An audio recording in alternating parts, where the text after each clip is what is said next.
మహిమ కలుగును గాక. మంచి ఆదివారం, మరి 3వ ఆదివారం. ఈ విధంగా ఈ మాసంలో ముఖ్యంగా మనకైతే తెలుసు ఈ మాసం యొక్క ప్రత్యేకత స్వాతంత్ర దినోత్సవం జరుపుకునేటువంటి మాసం కాబట్టి సో ఈ ప్రత్యేక మాసంలో దేవునికి ఇంకా ఎక్కువగా స్తుతి ఘనత మహిమ ప్రభావం కలుగును గాక అని ప్రార్థన చేస్తున్నాం. సో మంచిది, మనందరికీ తెలుసు ఈ వాదోపవాదాలు లేకపోతే ఆ మాసాలు వ్యర్థమైనటువంటి డిస్కషన్స్ అన్నిటికంటే కూడా ఇంగ్లీష్లో ఒక మాట ఉన్నది, ఏంటంటే silence is gold. Silence is gold. Silence is gold అంటే ఏంటో తెలుసా? ఏమి పట్టించుకోకుండా నిమ్మలంగా నిశ్శబ్దంగా ఉండిపోతే గోల్డ్. ఎవడే బంగారం ఉన్నట్టు వీడు అంటారు. ఊరికే డిస్కషన్స్ పెట్టుకొని చెట్టుకోవడం తెచ్చుకునేదానికంటే మౌనంగా నిశ్శబ్దంగా, సైలెన్స్ అంటే నిశ్శబ్దంగా ఉండేటువంటి వాళ్ళు గోల్డ్. ఇంకా ఉంది, అదేదో చాలా ఉన్నాయి, 2-3 లైన్లు ఉన్నాయి. నేను ఇదొక్కటే జ్ఞాపకం పెట్టుకున్నాను. కొంతమందిని ఏదో ప్లాటినం అంటారు, కొంతమందిని ఏదో సిల్వర్ అంటారు. సో అవన్నీ లేదు, కానీ సైలెన్స్ ఇస్ గోల్డ్ అనేది మాత్రం నాకు బాగా ఒక సామెతలాగా గుర్తుండిపోయింది. సరే, ఏదేమైనప్పటికీ కూడా నిశ్శబ్దము గోల్డే, అందులో అనుమానం ఏం లేదు. కానీ అన్ని చోట్ల అన్ని రకాలుగా మౌనము అనేది మంచిదిగా. మాట్లాడాలి. కొంతమంది చెప్తారు ఉద్యమంలో ఏమని, పోరాడితే పోయేదేముంది, బానిస సంఖ్యలు తప్ప అని. Communication is more important. ఎప్పుడు చెప్తాను నేను. ఇప్పుడు ఈ యొక్క సంఘపరంగా నేను మాట్లాడడం అనే మాట గురించి చెప్పట్లా. మీరు భవిష్యత్తులో కూడా ఉద్యోగాలకు వెళ్ళినా బయటికి వెళ్ళినా కమ్యూనికేషన్, ఎవరితో ఏ విధంగా మాట్లాడాలి అనేది మీరు మొదటి ఇక్కడ మాట్లాడి నేర్చుకుంటూ ఉంటే అది మీకు బయట తెలుస్తుంది. అటెండర్తోనో ఆఫీసర్తోనో ఒకేలాగా నువ్వు మాట్లాడలేవు. పని చేయించుకోవాల్సిన వాటితోనూ పని చేయించే వాటితోనూ ఒకేలాగా నువ్వు మాట్లాడలేవు. చేయించుకోవాల్సిన వస్తే చేయి అన్నట్టుగా దుబావం లేకపోతే గట్టితనం ఉంటుంది. అలాగే చేయాల్సి వస్తే సార్ చేస్తాం సార్ అని ఒక మెతకతనంతో మాట్లాడుతుంది. కాబట్టి అన్ని రోగాలకి డోలో 650 మందులాగా పని చేయదు కొన్నిసార్లు. ఇప్పుడు మనకి యాదొచ్చిన ముందు ఈజీ అయిపోయింది ఏంటంటే క్రోసిన్ టైప్ డోలో 650, అది అన్నిటికి పనికి, అది కూడా విషయమే, ఎందుకంటే అది కూడా కెమికలే కదా. కాబట్టి సైలెన్స్ ఇస్ గోల్డ్, ఇందులో నేనేమి వ్యతిరేకించట్లేదు. బట్ అన్ని చోట్ల అన్ని సందర్భాల్లో అది అంటే కష్టం. మాట్లాడితే ఏమైపోతుంది, నువ్వు నాకు మాట్లాడుతూ ఉన్నావు అనుకో, అభిప్రాయాలు పంచుకుంటే ఖచ్చితంగా కాస్త అండర్స్టాండింగ్ పెరుగుతుంది, అర్థం చేసుకునేటువంటి విధానం పెరుగుతుంది. కాబట్టి అపోహలు తొలగిపోతాయి, ఇష్టాయిష్టాలు పెరుగుతాయి.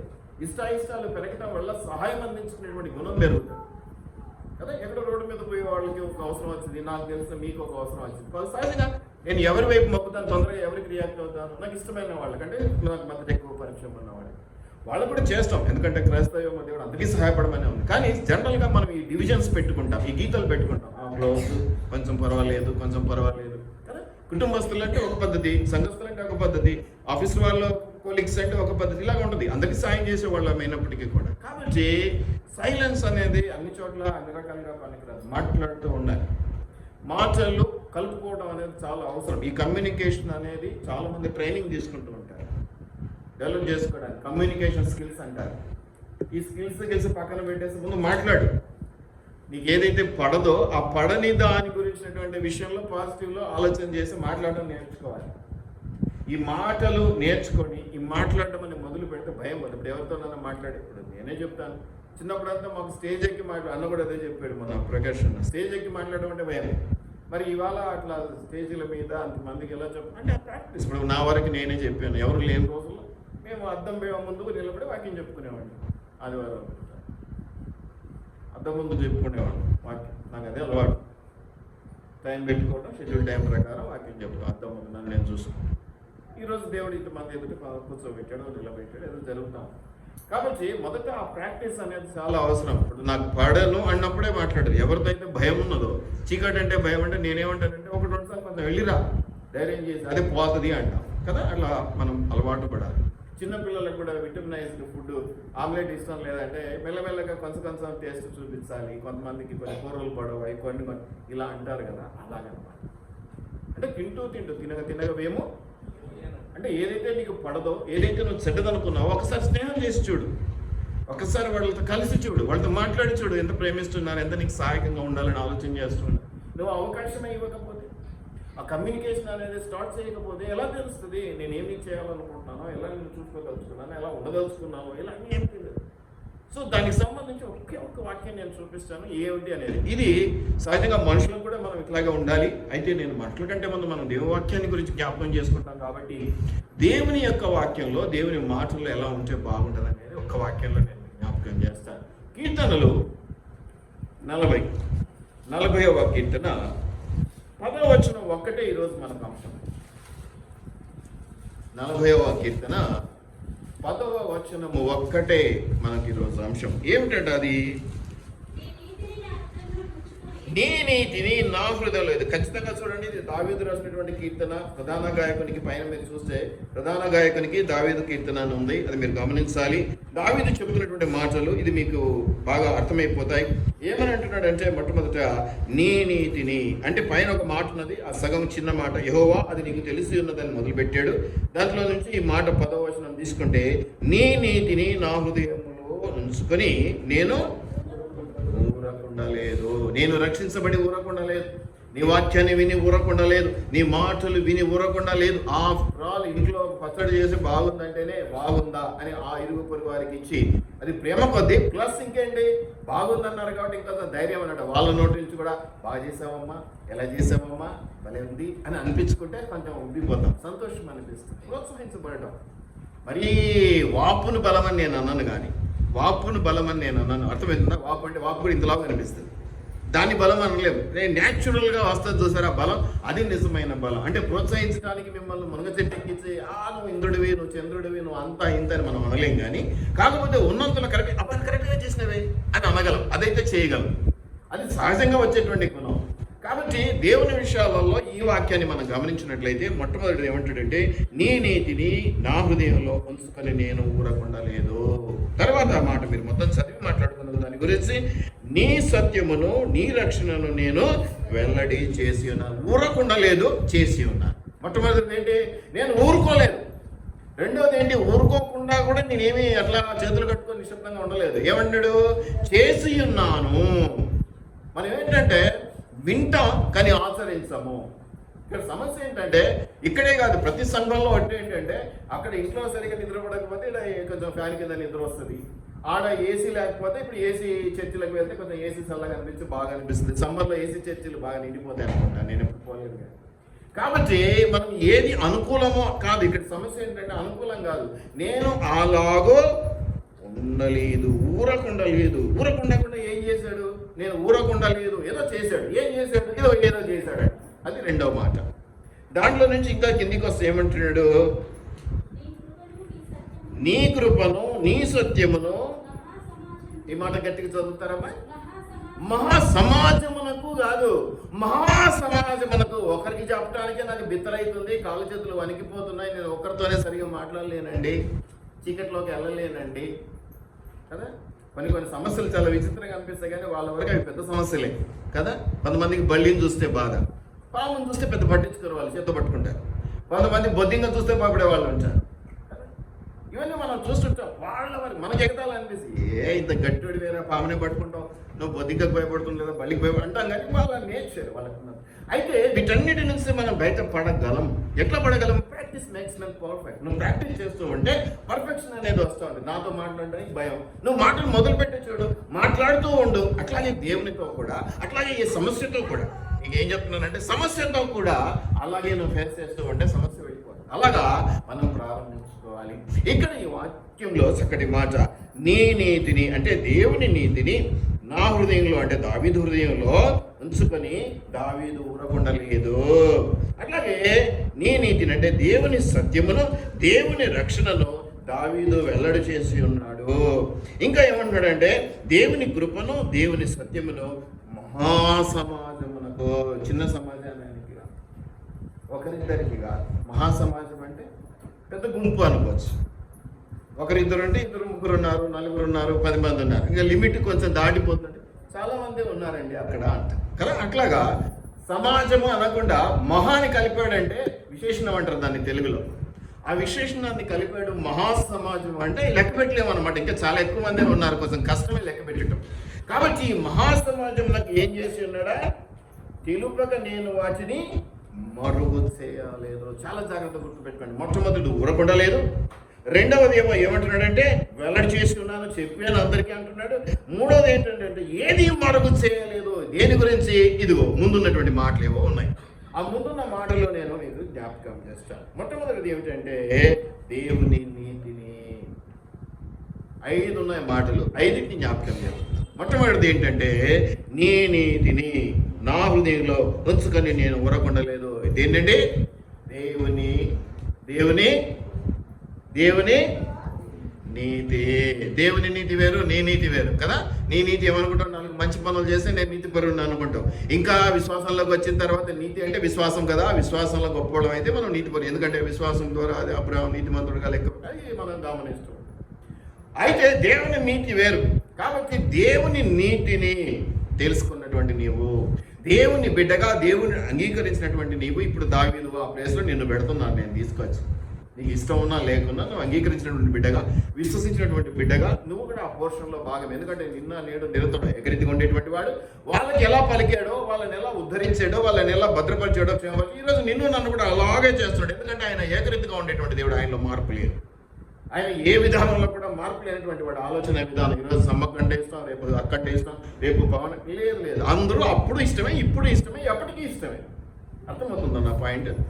కాబట్టి ఏమంటాడంటే మొట్టమొదటి పాయింట్ ఏంటంటే ఏదో ఊరకుండలేదు. దేని గురించి ఊరకుండలేదు? దేవుని నీతిని హృదయంలో దాచుకున్నాడు. ఊరకుండలేదు దేవుని నీతిని అనేది మొదటి మాట. రెండవ మాట ఏంటంటే వెల్లడి చేసి ఉన్నాను. ఏంటి వెల్లడి చేసాడు? దేవుని సత్యమును, దేవుని రక్షణను. సో రెండవది ఏంటి? దేవుని సత్యము, దేవుని రక్షణ. మంచిది, బాగానే ఉంది. తర్వాత కిందికి వస్తే దేవుని కృపను, ఇంకోటి ఏంటి? దేవుని సత్యమును. 2 సార్లు వచ్చింది కదా. సత్యం కాదు, మీరు ఇంగ్లీష్ బైబిల్లో చూస్తే మొదటి సత్యం ఏంటంటే ఫెయిత్ఫుల్నెస్ అని ఉంటుంది, నమ్మకత్వం అని ఉంటుంది. రెండవ సత్యం ఏంటంటే నిజంగా సత్యం, ట్రూత్. అంటే ఈయన ఏం చేశాడంటే ఈ దేవుని కృపా, దయ, జాలి అనేటువంటి వాడిని, ఆ దేవుని వాక్యంలో ఉండేటువంటి నిజత్వాన్ని, పచ్చితనాన్ని, అంటే ఏమంటారు యథార్థతను మరుగు చేయలేదు. అందరికీ వెల్లడిపరిచినాడట. ఏమిటట? ఇవి మనం గమనించుకోవాలి. ఈ 5 అంశాల గురించి మనం మాట్లాడుకు. మొట్టమొదటి ఏంటంటే దేవుని నీతి, రెండవది ఏంటంటే దేవుని సత్యము, మూడవది ఏంటంటే దేవుని రక్షణ, నాలుగవది ఏంటంటే దేవుని కృప, ఐదవది ఏంటంటే దేవుని సత్యమే. కానీ మొదటి సత్యమేమో ఫెయిత్ఫుల్నెస్ అంటే నమ్మకత్వము, విశ్వాసము. రెండవ సత్యం ఏంటంటే ట్రూత్. ఇంగ్లీష్లో తేడా వచ్చేస్తుంది. ట్రూత్ నిజం సత్యం అంటాం కదా. ఫెయిత్ఫుల్నెస్ అంటే విశ్వాసం. నువ్వంటే నాకు నమ్మకం, నువ్వు నన్ను నమ్మిన. అందుకే కదా మన వాక్యంలో మనము నమ్మదగని వారమైనప్పటికీ ఆయన నమ్మదగినవాడు. ఎందుకు నమ్మదగినవాడు అంటే అందరికీ అట్లాగే నమ్మకంగా ఉండి పనిచేసి పెడతాడు. ఆయన దగ్గర ఏ లోటు లేదు, ఏ లోపము లేదు, నీకు ఎక్కువ లేదు, నాకు తక్కువ లేదు. అందరినీ సమానంగా ప్రేమించడం, సమానంగా సహాయం చేసుడు, సమానమైనటువంటి రక్షణ భాగ్యమును ఇచ్చేది. ఉపయోగించుకునే వాళ్ళు ఒక్కొక్కరిగా ఉపయోగించుకోండి. నీకు 10 రూపాయలు ఇచ్చాడు, నాకు 10 రూపాయలు ఇచ్చాడు. అదే చెప్పాం కదా తలాంతుల విషయంలో. 5 తలాంతుల కెపాసిటీ, వాడు తలాంతుల తేడా కాదు, వానికి కెపాసిటీ 5 ఇచ్చాడు. కానీ 5ను వాడు ఏం చేశాడు? రెండోడు ఏం చేశాడు? 2ను 4 చేశాడు. ఒకటోడు ఏం చేశాడు? దాసి పెట్టుకున్నాడు. ఇది మనలో ఉండేటువంటి తప్పిదం అనుకోండి, లేదా ఇంకేదన్నా అనుకోండి, అది వేరే విషయం. కాబట్టి మనం ఇక్కడ కూడా ఇంకో మాట నేను జ్ఞాపకం చేస్తాను, ఎలాగో టాపిక్ ఎత్తాను కాబట్టి. 5లో 5 చేస్తాడని ఇచ్చాడా, చేయడని ఇచ్చాడా, ఇంకేమన్నా ఇచ్చాడు, పరీక్షిద్దామని ఇచ్చాడు? అట్లా ఏం లేదు, ఇచ్చాడు అంతే. కానీ 5కు 5 ఎవరు చేశారు? వాళ్ళే చేసుకున్నారా, వేరే వాళ్ళు చేసి పెట్టారా? నీ తలాంతును పెంచుకోవడం, వృద్ధి చేసుకోవడం నీ చేతుల్లో పని, నువ్వు చేయాలి. కొంత కూడా నేను పని చేయను, అంత నాకు ఒక్కళ్ళు చేసి పెట్టాలంటే కుదరదు. 2 తలాంతులు వాడు కష్టపడి ఇంకో 2 తలాంతులు సంపాదించాడు. సెల్ఫ్. దేవుడు ఇచ్చేది ఇస్తూ ఉన్నాడు నీకు భాగ్యం, దేవుడు ఇచ్చే ప్రోత్సాహాన్ని ఇస్తున్నాడు. కాపరిగా మేము, తోటి ఇంటి వారిగా వాళ్ళు, స్నేహితులు ఇచ్చే ప్రోత్సాహం. కానీ చేయవలసిందే. నేను వంట వండి ఎంత కష్టమైన తీసుకొచ్చి నేను ముందు పెడతాను, అంతే కదా. గుర్రాన్ని నీటి కొండ దగ్గరికి తీసుకెళ్ళగలం కానీ నీళ్లు తాగేటట్టు చేయలేమంట. అలాగా ఇది దేవుడు ఇస్తాడు, మనుషులు ప్రోత్సహిస్తారు, అంత బాగానే ఉంది. కానీ దాన్ని అందిపుచ్చుకొని ఎగబాకవలసింది ఎవరు? తాడు వేసేవాడు నేను సముద్రంలో పట్టుకుపోతుంటే, ఇక నేనే వచ్చి కింద దిగి నీ చేతులు ఇట్లా పట్టుకొని నీ చేతులు ఇట్లా పట్టి నీ చేతుల మీద చేతులు పెట్టి ఇంత ప్రయాస పెడతానా, నువ్వు పట్టుకునే పైకి లాగుతా అంట. ఏమంటావు? నువ్వు పట్టుకో, నేను పైకి లాగుతా. కాబట్టి ఈ విషయాలను మనం గమనించుకోవాలి. కాబట్టి ఈ 5 అంశాలను మనం ఈరోజు గమనించుకుందాం. దేవుని కృప, దేవుని సత్యం అనేటువంటి మాటలు, దేవుని రక్షణ అనేటువంటి మాటలు, దేవుని నీతి అనేటువంటి మాటలు, 5 అంశాలను మనం ఇక్కడ జ్ఞాపకం చేసుకుంటాం మనం. కాబట్టి ఆయన మనకు జ్ఞాపకం చేస్తున్నాడు, సైలెన్స్ అనేది మంచిది కాదు, వెల్లడి చేయాలి, ఊరకుండకూడదు. అన్ని చోట్ల నేను గమ్మునుండిపోతాను. ఇప్పుడు నేను ఒకటి అడిగాను నిన్ను, మా 1 సంవత్సరం 2 సంవత్సరాలు 3 సంవత్సరాలు మౌనం ఉంటే నేను మర్చిపోతాడు, ఇంకేముంది మనుషులం కాబట్టి జరగచ్చు తిరగకపోవచ్చు. కొంతమంది మండిగా జ్ఞాపకం పెట్టుకొని 10 సంవత్సరాలు ఏదో కొట్లాట్ల విషయంలో అంటారు కదా, అక్క చెల్లెలు కొట్లాడిన తర్వాత 20 సంవత్సరాల తర్వాత పెళ్లి కలిసినాక నువ్వు ఆ రోజు అప్పుడు నన్ను అట్లా నింటివే అని అంటారంట. జోక్గా చెప్పుకుంటారు కొంతమంది. అంటే కొన్ని విషయాలు మనం అంతీజుగా మర్చిపోలేం. అట్లాగే ఉంటుంది ప్రేమ విషయంలో కూడా, ఇష్టపడ్డ విషయంలో కూడా. కాబట్టి ఏదో సంవత్సరాల తరబడి సైలెన్స్గా ఉండిపోతే మర్చిపోతారు, లేదా ఇంకో డైవర్ట్ అయిపోతాం అనుకోవడానికి అన్నిటికీ వీలు కాదు. ఇప్పుడు మరణం గురించి కొంతమంది గురించి మాట్లాడుకున్నాం, ఇప్పటికీ పచ్చిగానే ఉంది. ఎందుకంటే వాళ్ళ విలువలు వేరేటివి. విలువలేని వాళ్ళైతే మనం నిమిషంలో మర్చిపోతామేమో, అది వేరే విషయం. కానీ వాళ్ళు విలువ కలిగి కొంత గొప్ప దేవుళ్ళు ఉండే బిడ్డలు కాబట్టి కొంచెం ఇప్పటికీ పచ్చి గాయంగానే ఉంది, పచ్చి పుండుగానే ఉంది వాళ్ళ మరణం విషయం. కాబట్టి అన్నిటికీ సైలెన్స్ అనేది మార్గం. మౌనంగా ఉంటే తప్పించుకోవచ్చు, మౌనంగా ఉంటే మనకి నుంచి వెళ్ళిపోతుంది అనుకోవడానికి లేదు. ఖచ్చితంగా ఊరకే ఉండకూడదు. ఏం చేయాలి? ఖచ్చితంగా దాన్ని ఏదో చేయాలి. ఏం చేయాలి? వెల్లడిపరచాలి అంటే మాట్లాడాలి, చెప్పాలి, మౌనంగా ఉండకూడదు. అదే కదా మన టాపికే. అది నీ హృదయంలో ఉంచుకున్నంత మాత్రాన అది వీలు కాదు. ఖచ్చితంగా కదా. నేను ఎప్పుడు చెప్తా ఉంటాను, ఇంత ప్రేమిస్తున్నా అంత ప్రేమిస్తున్నాను, 100 సంవత్సరాలు కడితే చాలు. ఒక చిన్న చాక్లెటో, ఒక చిన్న ఇంకేదైనా ఏదో ఒక చిన్నది ఇవ్వాలి కదా. నా ప్రేమను నేను చూపించాలి కదా. అట్లీస్ట్ ఒక చిన్న సింబాలిక్గా నా చూపించాలి కదా. కాబట్టి మనం వీటిని జ్ఞాపకం చేసుకోవాలి. కాబట్టి ఖచ్చితంగా వెల్లడి చేయాలి. సైలెన్స్ అనే దానికి అన్ని చోట్ల పనికి రాదు. గొడవల్లో పనికి వస్తుందేమో, భార్య భర్త కొట్లాడుకున్నాను, లేదా నువ్వు నేను కొట్లాడుకున్నావు, ప్రేమ ఓడుకోకూడదు కాబట్టి అసలు సైలెంట్గా నేను తగ్గితే పోనీ నేను నువ్వు సాటిస్ఫై అయితే మళ్ళీ కలిసే అవకాశం. కానీ దేవుని విషయాలలో, రక్షణ విషయాలలో, స్వార్థ విషయాలలో ప్రకటించవలసిన బాధ్యత మనకున్నది. మౌనంగా ఉండటం కూడా పాపమే. పాపం అంటే ఎన్నో లక్షణాలు చూపిస్తాం. బాధ్యాతిక్రమం పాపం అంటాం, చెప్పిన మాట వినలేకపోవటం పాపం అని ఇలా ఎన్నో చెప్పుకుంటాం కదా. నేనేమంటానంటే బల్లలో కూడా మనం ఇదే మాట, నువ్వు వచ్చు వరకు దీన్ని ప్రకటించున్నావు, ప్రచురపరుస్తున్నావు అంటాం. అంటే నువ్వు ఇప్పటికీ కూడా ఒకరికి కూడా ఒక రోజు నువ్వు ఏమాత్రం దేవుని వాక్యం చెప్పలేకపోయినావు అంటే, నాకు చదువు లేదు, నాకు ఇవన్నీ కలవలే మాటలు పక్కన పెట్టేసాయి. నీకు ఏమీ లేకుండానే పెంట కుప్పల మీద నుంచి ఏరుకుంటాను, వెర్రివారిని ఏరుకుంటాను, వాడుకుంటాను అన్నాడు. కానీ చదువు వచ్చిన వాళ్ళను, జ్ఞానవంతులను, ఇప్పుడు నా వరకు నాకు కూడా క్వాలిఫికేషన్ ఉండి ఎంచుకున్నాడని నేను అనుకో, ఇంకేదో ఉండింటుంది ఆయనకు నచ్చేది. క్వాలిఫికేషన్ బట్టో ఇంకా దాన్ని బట్టో మారితే ఏనే లేదు. ఆయన ముందే చెప్పాడు, ఎన్నిక లేని వాడిని నేను ఏర్పాటు చేస్తాను. కాబట్టి నేను ఎన్నిక లేని వాడను నాకు అని నువ్వు తప్పించుకోవడానికి దేవుడు నా దగ్గర నువ్వు చెప్పుకుంటావేమో, నేను కూడా పోనీ ఇంత ఎందుకు తలనొప్పి అని పక్కకు జరుగుతానేమో. కానీ దేవుని దగ్గర అలా చెప్పే అవకాశం లేదు. రాకడ సమయంలో అంతగా తప్పించుకునే అవకాశం లేదు. ఈరోజు నువ్వు మౌనంగా ఉండటం వల్ల, ఒకరోజు జ్ఞాపకపోవడం వల్ల, సరే నేనైతే జ్ఞాపకం పెట్టుకుంటూనే ఉంటాను కదా, ఎట్లయినా నేను నిన్ను జ్ఞాపకం చేసుకుంటూనే ఉంటాను. దేవుడు అంతకంటే ఎక్కువ జ్ఞాపకం చేసుకుంటాను. నేను దయచేసి ఈ విషయాలను జ్ఞాపకం చేసుకుందాం. కాబట్టి మాట్లాడాలి కదా. మాట్లాడాలంటే ఏముండాలి? నోరు ఉండాలి. Very good. మాట్లాడాలంటే ఏముండాలి? నోరా చెప్పిలే అంత కాపీ కొడుతూ నాలుగు ఉండాలి. అప్పో నోరుంటే సరిపోదు, హృదయంలో ఉంటే సరిపోదు, వెల్లడిపరచాలని ఇక్కడ వాక్యంలో చదువుకున్నాం కాబట్టి అన్న కరెక్ట్గా చెప్పినాడు. నోరుంటే సరిపోదు, నోట్లో నాలుగు ఉండాలి. ఆ నాలుక కూడా పతలా ఉండాలి. మందం కంటే ఇరుకపోయినట్టుంటే మాట రాదు, నతి మాటలు వస్తాయి. వాడికి నాలుక మందం రా అంటారు కదా అట్లా. ఇంకా ధైర్యం ఉండాలి. Very good, very good. అన్ని నువ్వే చెప్తావు కొంచెం ఇలా ఛాన్స్. మాట్లాడాలంటే ధైర్యం అయిపోయింది, నోరు అయిపోయింది, నోట్లో నాలుగు అయిపోయింది, పళ్ళు కలపొద్దు, పళ్ళు కూడా ఉన్నాయి లెక్క. ముసలోళ్ళు అయితే తొత్తు మాటలు వస్తాయి, పళ్ళు లేకపోతే. ఏంటి ఇంకా నీ అభిప్రాయం? ఆలోచన. Very nice. ఆలోచన ముఖ్యం, ఆలోచన ఉండాలి. ఇంకా అభిరామ్, నీకు నిద్ర రాకూడదంటే ప్రశ్నిస్తూ ఉండాలి అప్పుడు. నోరు ఉండాలి, నాలుగు ఉండాలి, పళ్ళు ఉండాలి, ఆలోచన ఉండాలి. Very nice, very nice. అనైనా జ్ఞానం ఉండాలి. ఓకే, ఆలోచనతో పాటు జ్ఞానం ఉండాలి. ఇంకా త్వరగా సబ్జెక్ట్ లేట్ అయిపోతుంది మళ్ళీ.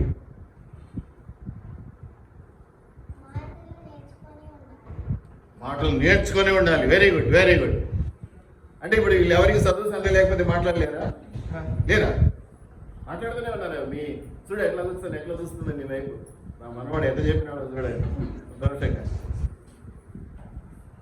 ఇంకా ఇంకా మాధవి, సందర్భం, సమయము, వెరీ గుడ్. ఇంకా ఇంకా ఏనైనా ఉంది నీకు గొంతులో ఉంది, బయట రావడం. ఆలోచన, మనస్తత్వం తెలిసి ఉండాలి. కొన్నిసార్లు మనస్తత్వం అవసరం లేదు. అవతల చెవులు మూసుకున్నా మన బాధ ఎలాగలుగుతాం. ప్రేమ ఉండాలి. ఇంకా ఏమైంది తలొప్పుతున్నాం? ఏముంటాయి చెప్పు. ఇంకేం కొడతామా తిడతామా? అబ్బా 2 మాటలు తిడతాం కానీ. చెప్పు ఏనా రోజు సబ్జెక్ట్. Very nice. అసలు మాట్లాడాల్సిన సబ్జెక్ట్ ఉండాలి రా బాబు. అందుకే నేను గబకిన సబ్జెక్ట్ అనేసిన. సబ్జెక్ట్ ఉన్న తర్వాతనే జ్ఞానము. సబ్జెక్ట్ ఉంటేనే నాలుక. సబ్జెక్టే లేకపోతే నీకు నాలుగు ఉండే ఏం లాభం, పళ్ళు ఉండే ఏం లాభం, జ్ఞానం ఉండే ఏం లాభం, ఆలోచన ఉండే. అసలు సబ్జెక్ట్ ఇస్ ద మెయిన్ కదా. దేని గురించి మాట్లాడాలి, అసలు విషయము. సబ్జెక్ట్ అంటే విషయం. విషయం అనేది జ్ఞాపకం చేసుకోవాలి. విషయం అవసరం. అదిగో ఈ 5 విషయాలు చెప్తున్నాడు దేవుడు ఇక్కడ. నా నీతిని గురించి మాట్లాడండి, నా యొక్క కృపను గురించి మాట్లాడండి, నా రక్షణ గురించి మాట్లాడండి, సత్యం గురించి మాట్లాడండి అని చెప్తున్నాడు దేవుడు. సబ్జెక్ట్ చాలా ఇంపార్టెంట్. ఏ సబ్జెక్ట్ మీద మాట్లాడాలి, ఏ స్టెప్ మాట్లాడాలి. ఇదిగో ఈరోజు నేను కూడా అంతే కదా చెప్తున్నాను కదా. అలాంటి సబ్జెక్ట్ అని దేవుడు తలంపియగానే ఈ సబ్జెక్ట్ మీద ఏమేమి పేర్చుకోవాలి, ఏమేమి కూర్చుకోవాలి, నేను సిద్ధపడటానికి నా ఆలోచనలు సహకరించినాయి. ఇదిగో మాట్లాడటానికి నా యొక్క నోరు, నాలుక, పళ్ళు సహకరిస్తూ ఉన్నాయి. వీటితో పాటు ఇంకా దేవుని శక్తి, కృప కూడా సహకరిస్తూ వస్తూ ఉన్నాయి. సబ్జెక్ట్. ఆ సబ్జెక్ట్ ఇప్పుడు మనం మాట్లాడుతున్నాం. ఏంటి గురించి? హృదయంలో దాచుకున్నాడు. ఏమిటట? ఆయన నీతిని దాచుకున్నాడట దావీదు. ఇంకా ఏమిటట? వెల్లడిపరిచాడట. ఏమిటి వెల్లడిపరిచాడంటే, ఏమిటి వెల్లడిపరిచాడు? ఆయన సత్యమును, ఆయన రక్షణను గురించి. నువ్వు రక్షించబడ్డావు, దేవుడు సత్యవంతుడని తెలుసుకున్నావు. మౌనంగా కూర్చుంటే పాపివైతావు బాబు.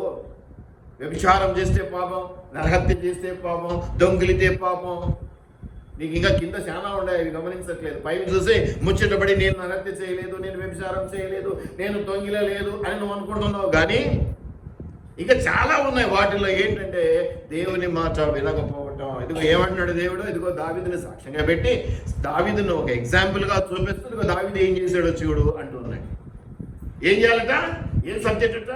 ఆయన నీతిని గురించినటువంటి మాటలు, ఆయన సత్యమును గురించినటువంటి మాటలు, ఆయన రక్షణ ఎవరో దేవుని రక్షణ గురించినటువంటి మాటలు, ఆయన కృపను ఏం చేయాలంటే, ఆయన కృపను, ఆయన దయ నాకు ఇచ్చాడు, నేనేం చేయాలి? దాచుకోవాలి. ఎవరికి మా అమ్మ నాకు చాక్లెట్లు ఇచ్చింది, నేను దాచుకోవాలి. అది నీ వరకు, నీ ఇంటి వరకు పరిమితం. బయటకు వస్తే దేవుని బిడ్డగా ఏం చేయాలి? పంచాలి. అందుకని ఏమంటున్నాడు చివర? కృపను, ఆయన సత్యవంతాన్ని, ఆయన నిజత్వాన్ని ఏం చేయాలంటున్నాడు? మరుగుపరచలేదు. ఎవరికి చెప్పాడట? పని చేస్తున్న చోట, ఇంట్లో పని వాళ్ళు. ఎందుకంటే వాళ్ళు నోరెత్తలేదు. రేపొద్దున జీతం కట్ చేస్తామనో కదా, లేదా జీతం పెంచాలని అడిగితే ఏమన్నా అనుకుంటారనో, అటువంటి వాళ్ళని దొరికించుకొని రోడ్డు మీద పోయే భిక్షగాళ్ళను, ఒక ఐఏఎస్ ఆఫీసర్ని పట్టుకొని పోయి చెప్తావా? ఒక పోలీస్ అధికారి దగ్గరికి వెళ్ళి చెప్తావా? అంటే బైబిల్ ఇచ్చి ఫోటోలు దిగి రావడం కాదు నా ఉద్దేశం. కూర్చోబెట్టుకొని సువార్త చెప్పాలి. చాలామంది అటు వెళ్ళి, ఎందుకంటే వాళ్ళు కూడా షో చేసి 4 ఓట్లు వస్తాయని తీసుకుంటారు. వాళ్ళు కూడా ఏంటంటే బైబిల్ తీసుకుంటారు, వద్దనే వాళ్ళు ఎవరు లేరు. ఒకటి భక్తి అని కాదు, భయం ఉంటుంది. ఆయన దేవుని పుస్తకం అనే భయం వాళ్ళకు కూడా ఉంటుంది. రెండోది ఏంటి? అడ్వర్టైజ్మెంట్. రేపు పొద్దున వీళ్ళందరూ ఓట్లు వేస్తారు కదా, అందుకని. అలా కాదు, నిజంగా నువ్వు చేయకపోతే ధైర్యం ఉంటుంది. ఎవరిని చూజ్ చేసుకుంటున్నావు? చేసుకో. కింది వాళ్ళకి చెప్పడం సులువు, మన తోటి వారికి చెప్పడం కొంచెం కష్టం, పై వారికి అసాధ్యం. నువ్వు నాకు చెప్పకెళ్ళండి, నాకు టైం లేదండి. మరి వాళ్ళకు కూడా చెప్పడం ఎంత గొప్ప విషయం. అందుకే దేవుడు అందరినీ కలిపి మహా సమాజం అన్నాడు. దయచేసి వీటిని జ్ఞాపకం పెట్టుకోండి. ఏదైనా మాట్లాడాలంటే ఒక విషయం, సబ్జెక్ట్ మెయిన్. సబ్జెక్ట్ ఉండాలి. ఈరోజు ఈ 5 అంశాలే మన సబ్జెక్టు.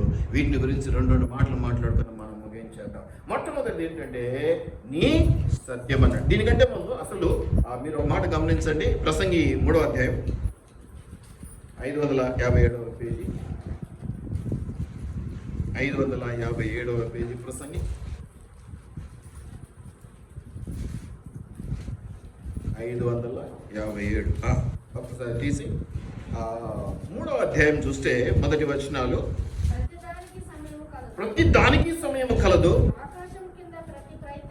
ఆకాశము కింద ప్రతి ప్రయత్నమునకు సమయం కలదు, పుట్టుటకును చచ్చుటకును, నాటుటకును నాటబడి దాన్ని పెరిగి వేయుటకును, చంపుటకును బాగు చేయుటకును, పడగొట్టుటకును కట్టుటకును, ఏచుటకును నవ్వుటకును దుఃఖించుటకును నాట్యమాడుటకును, రాళ్లను పారవేయుటకును రాళ్లను కుప్పవేయుటకును, కౌగిలించుట మానుటకును, వెదకుట పోగొట్టుకొనుటకు, దాచుకొనుటకు, పారవేయుటకు, సింపుటకు, కుట్టుటకు, మౌనముగా అన్నుటకు. అన్ని చోట్ల మౌనం పనికిరాదు.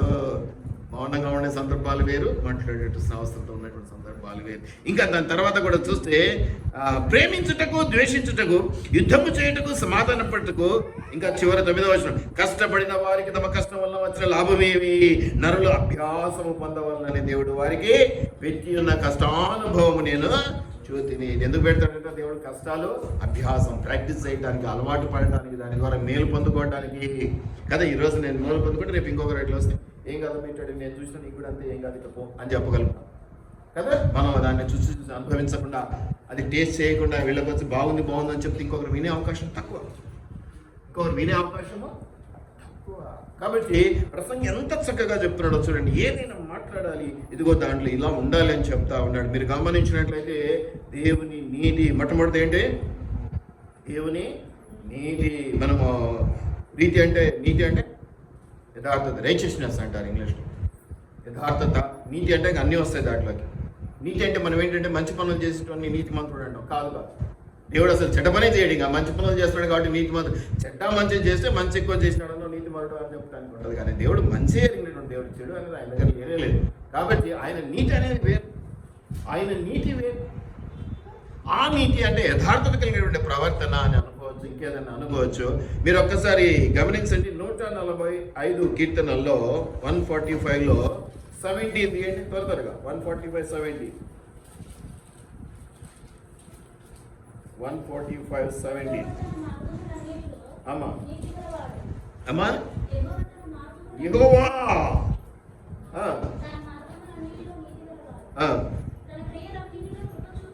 తన క్రియలన్నిటిలోనూ, ఇంకా తర్వాత కూడా చదువు నైనా, తనకు మొరపెచ్చు వారందరికీ, తనకు నిజముగా మొరపెచ్చు. అంటే కొంతమంది పై మెరుగులు ఉంటాయి కదా, ఎవడో చూస్తున్నాడని ఇట్టి అనేటోళ్ళు కొంతమంది ఉంటారు. మనం ఏం చేయలేం. 2 సంవత్సరాలకు ఒకసారి క్రైస్తవుడు అనిపించుకోవాలి కాబట్టి కొన్ని హంగులు ఆర్భాటాలు కూడా మనం షో చేస్తూ ఉంటాం కదా. అలాంటి వాళ్ళ గురించి దేవుడు చెప్పట్లేదు, కానీ నిజముగా మొరపెట్టుకునేటువంటి వారి గురించి, నిజముగా ప్రేమించే వారి గురించి, నిజముగా తమ వ్యక్తిత్వం ద్వారా ప్రభువును మహిమపరిచేటువంటి వారి గురించి. అంతే కదా. ఒక పని గురించి నా దగ్గరికి వస్తే 10 మంది దగ్గరికి వెళ్ళావు. ఆ 10 మంది దగ్గరికి వెళ్ళిన విషయం నాకు తెలియనప్పుడు నా దగ్గరికి వచ్చావేమో పాపం అని చేస్తాం. 10 మంది నీకు 10 మంది ఉన్నారప్ప, నేనేం చేస్తాను, నాకు వేరే పనులు ఉన్నాయి, వాళ్ళతో చేయించుకోపో. కారణం ఏంటి? నమ్మకత్వం పోగొట్టుకున్నాం. నేనే, అందుకే దేవుడు మొట్టమొదటి నేను తప్ప అని చాలాసార్లు చెప్పి, నేను తప్ప ఇంకేమి లేదు, నేనుంటేనే, నేను అనుకుంటేనే, అది తప్ప ఇంకేది చేసి పెట్టేదానికి అవకాశం లేదు. మీరు ఈ మాట మీరు గమనిస్తే, యెహోవా తన మార్గములన్నిటిలో నీతి కలిగినటువంటి వాడు. నీతి, దేవుని నీతి ఇక్కడ మనం గమనిస్తున్నాం. తన క్రియలన్నింటిలో కృప చూపువాడు, తనకు మొరపెట్టు వారికి అందరికీ, తనకు నిజముగా మొరపెట్టు వారందరికీ యెహోవా నిజముగా మొరపెట్టుకోవటం, నిజముగా మనస్ఫూర్తిగా పలకరిస్తే ఇక్కడే ఉండి పలుకుతా ఉంటాడు. అది ఆత్మీయంగా అనుభవించగలుగుతాం, లోకరీతిగా అనుభవించలేము. దేవుని సన్నిధిని అనుభవించాలంటే కూడా స్పిరిచువల్గా చాలా హై స్టేటస్ అవసరం, లేదా దేవుని కృప ఎక్కువగా అవసరం. ఇవేమీ లేకపోతే దేవుడి ఉచిత కృప అంతే. ఆయన వచ్చి మాట్లాడుతుంటే అంతకంటే మించింది. అలా కాకుండా నువ్వు ప్రయాసపడాలంటే చాలా కష్టం, చాలా ఎక్కువ ప్రయాసపడాలి. దయచేసి జ్ఞాపకం పెట్టుకోనండి. ఇంకేమంటాడమ్మా? తన యందు భయభక్తులు గల వారి కోరిక ఆయన నెరవేర్చును. మనుషులను కూడా అంతే కదమ్మా, భయభక్తులు కలిగి మనల్ని ప్రేమించే వారికి ఎక్కువగా సహాయపడాలనే గుణం సహజంగా ఉంటుంది. అది అదేదో ప్రత్యేకమైన గుణం ఏం కాదు. ఏదో పై మెరుగులు చూపించే వారికి పై మెరుగుగానే ఉంటాం. ఇస్తున్నమ్మా పుచ్చి అది అట్లా పైపైన జరిగిపోయేది. అలా కాకుండా నిజమైన ప్రేమ ఉన్న చోట ఈ ఇచ్చి పుచ్చుకోవడం లాంటివి చాలా భారీగా ఉంటాయి, చాలా విలువగలిదిగా ఉంటాయి. అది నువ్వు 10 రూపాయలు చదివింపులు పెట్టావు మన పెళ్ళికి వచ్చినప్పుడు, నేను కూడా 10 పెడతా అన్నట్టు ఉండదు కదా. మనం చీటీలు రాసి లెక్కలు ఇప్పుడు కూడా అంతే ఉందన్నమాట పద్ధతి. కాబట్టి ఇప్పుడు గిఫ్ట్లు అయినాయి, అప్పుడంతా క్యాష్ పెట్టేటోళ్ళు. ఎందుకు క్యాష్ పెట్టేటోళ్ళు అంటే ఖర్చులు ఉంటాయి, ఖర్చులకు ఉపయోగపడుతుంది. అయ్యగారు వచ్చి 100 పెట్టాడంటే గుర్తు పెట్టుకొని డైరీలో రాసి పెట్టుకొని మళ్ళీ వాళ్ళ ఇంట్లో ఏదైనా జరిగితే మళ్ళీ అదే 100 వెళ్ళిపోతుంది. పైసా కూడా ఎక్కువ ఇచ్చేటోళ్ళం. అది కాదు దేవుని తత్వం, అది కాదు. నువ్వు ఇసుమంతా చూపిస్తే ఆయన కొండంతా చూపించడానికి సిద్ధంగా ఉన్నటువంటి వాడు. ఇది మీరు గమనించుకోవాలి. కాబట్టి తన ప్రేమించు వారు అందరినీ కాపాడు, ఏ ఒక్కరిని వదిలిపెట్టాడు. ప్రేమిస్తే చాలు. ప్రేమిస్తే మనమే వదిలిపెట్టమండి కదా. అందుకే కదా అనేక యాసిడ్ దాడులు, అనేకమైనటువంటి ఇవి సావులు కదా. ఇది పాత రోజుల్లో అబ్బాయిల కథలే చూస్తుంటాం. ఈ మధ్య మనం అమ్మాయిల కథలు కూడా చూస్తున్నాం కదా. పిక్నిక్ వెళ్ళి చెరువులు దోసేసింది ప్రియుడి కోసం, ఇలాంటివి కూడా చూస్తున్నాం. జాగ్రత్త దయచేసి వాటన్నింటినీ జ్ఞాపకం పెట్టుకోండి కదా. తోసేసింది పోయింది ఇవన్నీ చెప్తూ ఉంటారు. సరే అవన్నీ మనకెందుకు కానీ నిజముగా తన్ను అంటే దేవుణ్ణి నిజముగా ప్రేమించాలి అంటాను. ఇక్కడ నిజముగా ప్రేమించడం అంటే నేను కలుపుతా ఉన్నాను. ఎందుకు కలుపుతున్నానంటే ప్రేమలో కూడా డైల్యూషన్ ఎక్కువైపోయింది. ఏమంటారు, కల్తీ పలుచన అయిపోయింది ప్రేమ కూడా. అలా ఉండకూడదు. అలా ఉంటే దేవుడు నీకు కూడా సమీపంగా ఉండడు అనేది నువ్వు జ్ఞాపకం పెట్టుకోవాలి. కాబట్టి ఇవన్నీ దేవుని దీంట్లోనే మరి 119లో కూడా చూడండి. 119లో 42వ వచనం చూడండి. 119 చాలా పెద్దది కదా, మీరు గమనించండి. 42వ వచనం కింద మరి గమనించండి. అక్కడ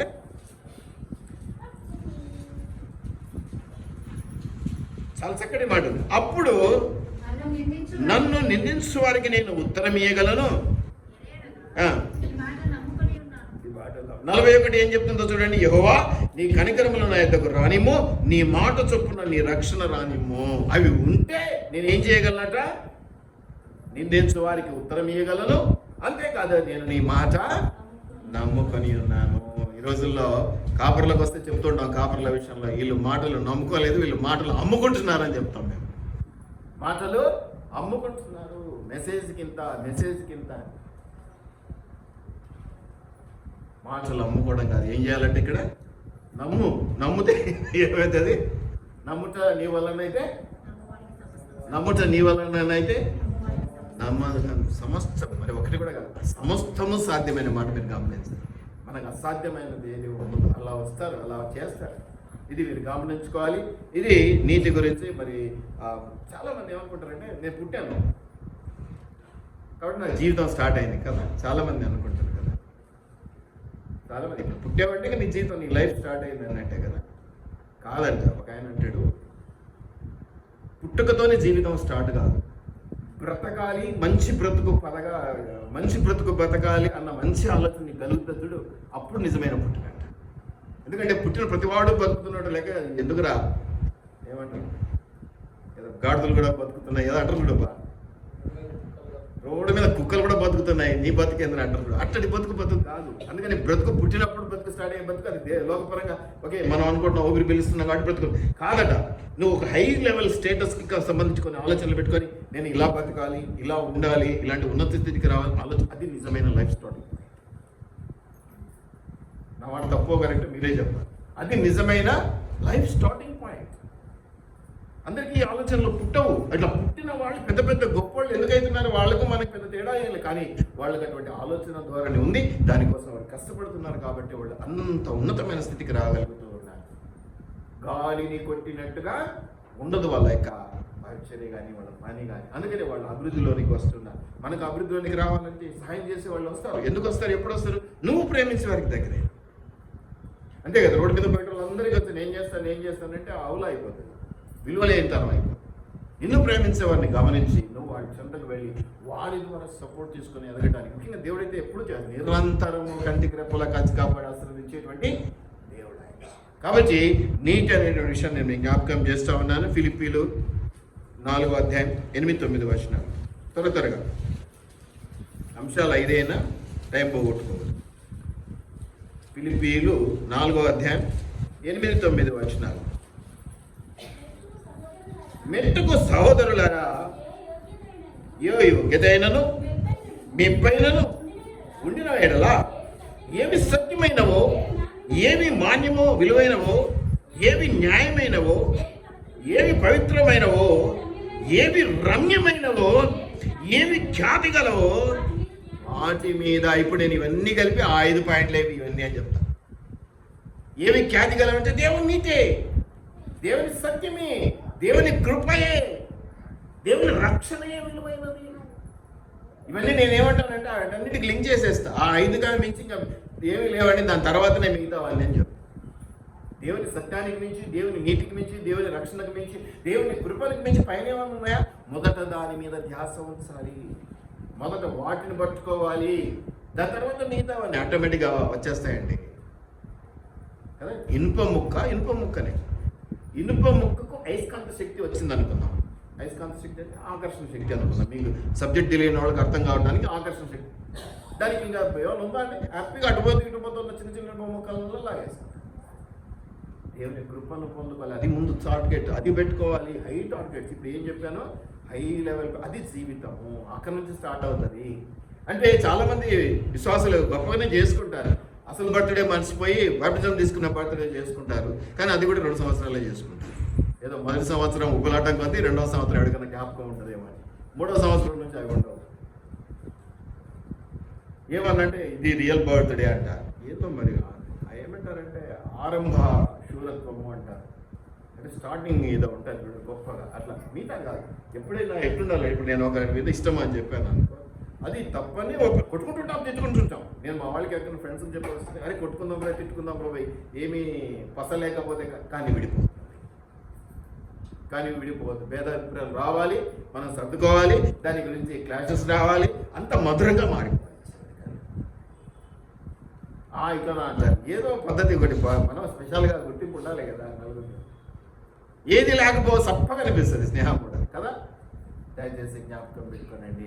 ఇవన్నీ కూడా ఏవి మాన్యమైనవో ఇవన్నీ చెప్పినప్పుడు నేను మళ్ళీ 5 పాయింట్లని జ్ఞాపకం చేస్తున్నాను. దేవుని నీతి, దేవుని కృప, దేవుని సత్యం, దేవుని రక్షణ, దేవుని నిజత్వం అనేటువంటిది ఉన్నతం. వాటి మీద మనము ధ్యాస ఉంచాలి అంటాడు. ఇంకేమంటాడమ్మా?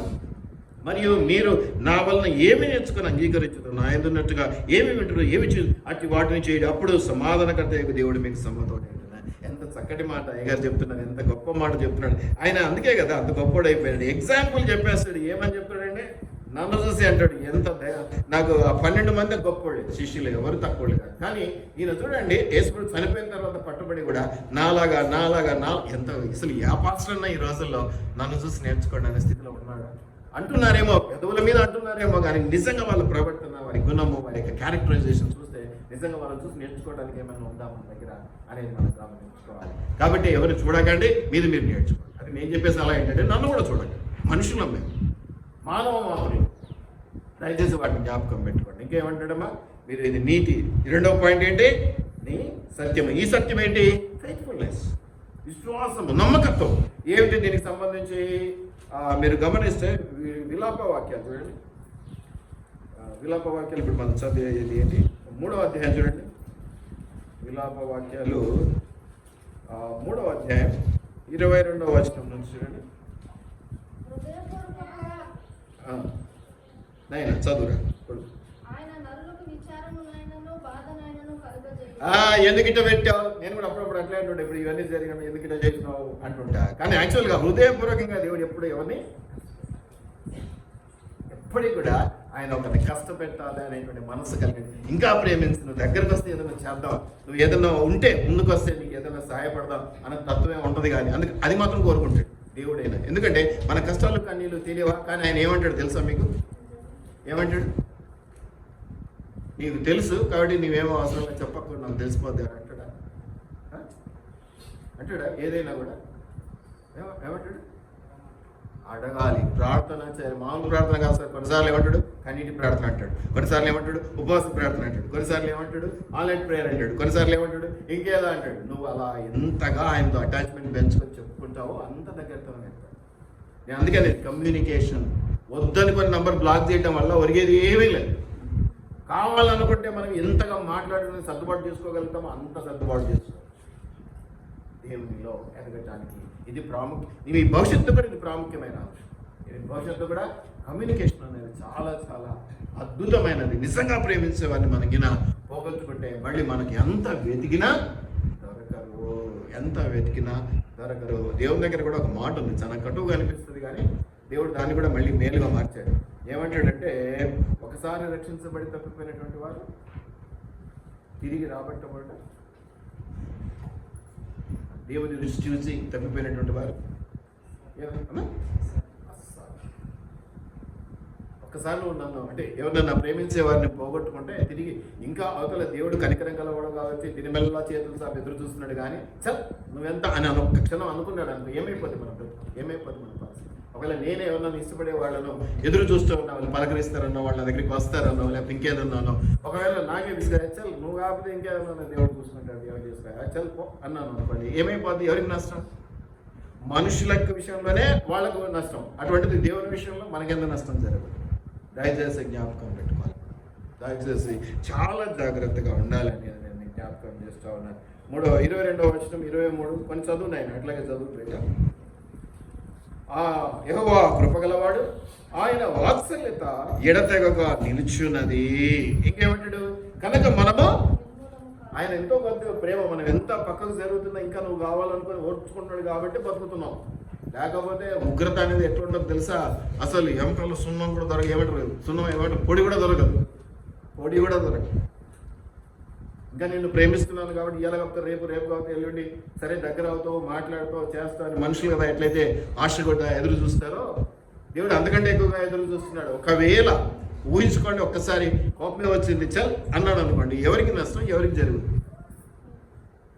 ఎక్కడికి కూడా పోలేదు, ఎక్కడ కూడా మనం గోజాడలేము. ఏమంటాడు చూడండి, నిర్మూలము కాకుండా వారము అనుదినము నూతనముగా ఆయనకు వాత్సల్యత పుట్టుచున్నది. ఈ విశేషం ఏంటంటే, మీరు బ్లాక్ చేయటమో, మీరు దూరం అవటమో, లేకపోతే దేవుడి నుంచి బ్లాక్ చేయడం అని మాటికి అంటున్నారంటే ఏదో బ్లాకింగ్ అనుకుంటున్నారేమో. Blocking okay, లోకపరంగా. బ్లాకింగ్ అంటే ఏంటో తెలుసా? ఆత్మీయమైనటువంటి విషయంలో బ్లాకింగ్ అంటే ఏంటో తెలుసా? ప్రార్థన చేసుకోకపోవడం, బైబిల్ చదవకపోవడం. దిస్ ఈస్ కాల్డ్ బ్లాకింగ్ దేవుడు. అంతేనా? ప్రార్థన చేసుకోకపోవడం, బైబిల్ చదవకపోవడం. లోకపరంగా బ్లాకింగ్ అంటే జనరల్ థింగ్స్ అవి వేరే ఉంటాయి. సో ఎప్పుడైతే అలాగ చేస్తూ వస్తాం, ఒక మనిషిని అలా పెడితే కొద్ది రోజులు విసుగుపడి లేదు అంటే మనకి ఏదో ఇబ్బంది అవుతుంది. అటువంటి దేవుని విషయంలో ఎట్లుండాలని మనం గమనించుకోవాలి. నీవు ఎంతైనా నమ్మదగిన వాడు, ఇది మనం జ్ఞాపకం చేసుకోవాలి. నమ్మకత్వము, ఈ సత్యం అంటే ఏంటంటే నమ్మదగిన వాడు దేవుడు అని చెప్తున్నటువంటి సత్యం ఇది. కాబట్టి వీటిని జ్ఞాపకం చేసుకోవాలి. ఇంకేమంటాడమా? ఇంకా చాలా ఉన్నాయి, అవన్నీ పాయింట్స్ చదువుకోండి. అవన్నీ కూడా దేవుని నామంలో మనకి ఇవ్వబడినటువంటి యొక్క మాట గురించి. నీ సత్యం అంటే ఫెయిత్ఫుల్నెస్, నమ్మకత్వం అనే దాని మీద దాదాపు 25 వరకు చక్కటి మాట. నన్ను ఆశ్రయించే వారి ఎడల యెహోవా దయాళుడు, తనను వెతకువారి ఎడల ఆయన దయచుకును. దేవుడే కాదు, మనుషులైనా తనే అని దగ్గరికి వచ్చిన వాళ్ళను అంత ఈజీగా పోగొట్టుకోలేము. నువ్వే నాకు దిక్కు, నువ్వే నాకు సర్వస్వం అంటే చెల్పో అనడానికి మనసు రాదు. ఎంత కఠినలైనా సరే. మీరు ఒకటి తెలుసు, ఒక విధవరాలు కథ. ఆ న్యాయాధిపతి చాలా దొంగ, చాలా ఇబ్బందికరం, ఎవరికి న్యాయం చేస్తాడు కాదు. అటువంటి వాడు కూడా ఈమె మాటికి గోజాడుతూ ఉంటే తన దగ్గరికి వచ్చి ఏమనుకున్నాడట? వేసి పడేద్దాం, పీడవద్దు అనుకున్నాడా? ఇంకంత ఏమనుకున్నాడు? ప్రేమ అంత గొప్పదండి. అంత కఠినత్వాన్ని కూడా ఏం చేసింది? అడిగించింది. అందువల్ల అసలు ఆమె ఏం చేసింది? ఇట్టోడు అట్టోడు అని ఇంటికాడ ముడుకొని కూర్చొని వాడిని ఏం అడుగుతా అనుకున్నదా? సరే మొరపెట్టుకుంటా దేవుడికి, దేవుడు మనసు మారుస్తా అనుకున్నదా? ఓకే, అట్లా అనుకున్నా కూడా లోకపరంగా ఆమె ఏం చేసింది? ప్రతిదినం కనపడింది, ప్రతి చోట నువ్వే దిక్కని దండం పెట్టింది. అది ఎంత విసిగించాలో అంత విసిగించింది, అవునా? కానీ ఆ విసుగుదల వాడి దగ్గర ఏమైపోయింది? మార్పుకు కారణం. అందరికి పట్ల అలాగే చేసింటాడని నేను అనుకోను, కానీ ఆ విధవరాలి పట్ల, ఆ ముసలావిడి పట్ల ఆయన అలాంటి నిర్ణయం తీసుకున్నాడు. మనుషులను కూడా నువ్వు కనిపిస్తూ, నువ్వు మాట్లాడుతూ ఉంటే కఠినత్వం ఎక్కడి నుంచి వస్తుంది? ఈ కమ్యూనికేషన్ గ్యాప్ అనేది మనం ఎక్కడ కూడా అలో చేయకుండా ఉంటే మంచి. ముఖ్యంగా దేవుని విషయాలలో బ్లాకింగ్ అనేది ఎప్పటికైనా నష్టం మనకి. ఈ blocking is nothing but blocking అంటే నా ఉద్దేశం, నేను ఇప్పుడు క్లియర్గా చెప్తున్నానండి. లోకపరమైనది అది ఓకే, మీకు అర్థమైనది. ఇంకోటి ఏంటంటే ప్రార్థన చేయకపోవటం, ఎవరిని బ్లాక్ చేయడం. ఇంకా ఏంటంటే ఇది సత్యము, ఫెయిత్ఫుల్నెస్ అయిపోయింది. రక్షణ అనేటువంటిది 3వ మాట. నీ రక్షణ అంటే దేవుని రక్షణ. యెషయా గ్రంథంలో 53వ అధ్యాయంలో మీరు గమనిస్తారు. యెషయా 53 3 నుంచి 6 వరకు. యెషయా 53 3వ వచనం నుంచి 6వ వచనం వరకు మీరు గమనిస్తారు. అతడు తృణీకరింపబడిన వాడును, మనుష్యుల వలన విసర్జించబడిన వాడును, వ్యసనాక్రాంతుడుగాను, వ్యాధిని అనుభవించిన వాడుగాను, మనుష్యుడు చూడనల్లని వాడుగాను నేను. అతడు తృణీకరింపబడిన వాడు గనక మనం అతనిని ఎన్నిక చేయకపోతిమి. నిశ్చయముగా అతడు మన రోగములను భరించను, మన వ్యసనములను వహించను. అయినను మొత్తబడిన వారిగాను, దేవుని వలన బాధింపబడిన వారి. ఎవరు ఏ మాట ఉందమ్మా అక్కడ? మనందరికీ తెలుసు ఇది యేసు ప్రభు గురించి చెప్పిన మాటలు. ఇవన్నీ కూడా మనం చూస్తూ ఉన్నాం. ఫస్ట్ కమింగ్ గురించి మాట్లాడిన మాటలు. ఈయన బాధించబడినటువంటి వారు ఎవరు? అక్కడ మనకు రోమా సైన్యం కనిపిస్తుంది, ఇంకా ఎవరెవరో కనిపిస్తారు. కానీ ఇక్కడ ఏంటంటే చక్కగా చెప్పేశాడు, వాళ్ళంతా పాత్రదారులు. సూత్రధారి ఎవరు? అసలు నడిపించిన వారు ఎవరు? దేవుడు. నడిపించిన వాడు దేవుడు. వీళ్ళంతా వాడబడ్డారు. నేను అదే అనేది, ఇస్కరియోతు యూదా చెడ్డవాడైనా దేవుడు వాడుకున్నాడు. ఆయన చెడ్డతనాన్ని బట్టి గల్లా సంచి ఇచ్చాడు, ఆయనకి కానుకల సంచి ఇచ్చాడు, ఆయన దగ్గర పెట్టాడు. ఎంత చేసినా ఎప్పుడు ఆయన్ని తృణీకరించాడు. దేవుని చిత్తంలో వాడబడటం ముఖ్యం, ప్రేమను నిలుపుకోవటం ముఖ్యం. దాని తర్వాత వచ్చే ఫలితాలు మనము సర్దుబాటు చేసుకోవడం చాలా చాలా ముఖ్యం ముఖ్యం ముఖ్యం. ఇంకా చాలా ఉన్నాయి. అట్లాగే 64లో కూడా చూడండి, 64 6వ వచనం కూడా దీంట్లోనే, యెషయా గ్రంథంలోనే 64లో 6వ వచనం చూడండి ఒక్కసారి. రక్షణ గురించిన మాటలు. యేసు ప్రభు శిలువ ద్వారా మనకు రక్షణ ఇచ్చినాడు. ఇది ఇంకా నేను చదువు. మేమందరము అపవిత్రుల వంటి వారమైంది, మా నీతి క్రియలు మురికి గుడ్డవలే ఆయన